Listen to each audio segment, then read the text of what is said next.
mais cedo os profissionais do seu país.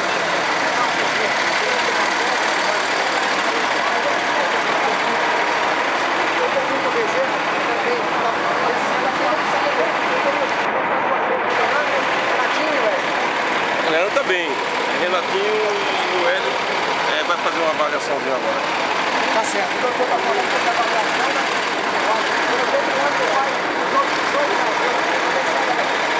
arroz, eu acho que tem um partido interessante para trabalhar.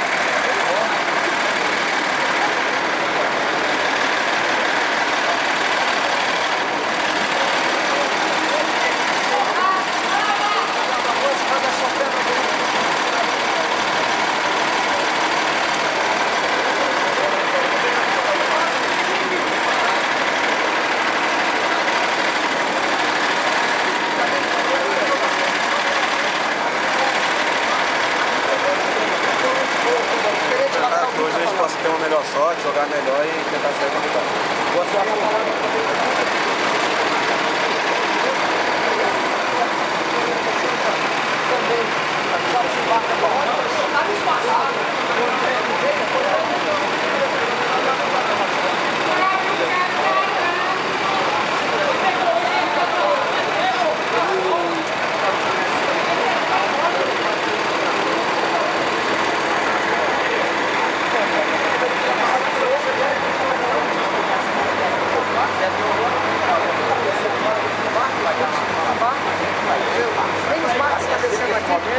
Denis Marques, a expectativa da estreia, né, Denis?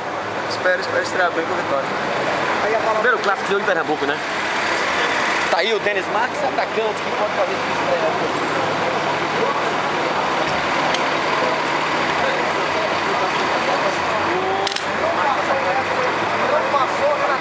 Só passou o Leandro Souza, então confirmou que vai para os jogos, depois não vieram, tá aqui o Ataíde Macedo, também o Sérgio Agora, vou falar com o treinador do Santa, que fala da expectativa mais um clássico. Importante, fora de casa, um momento bom de conseguir um resultado no clássico para dar moral e confiança pro grupo. Vou definir o ataque?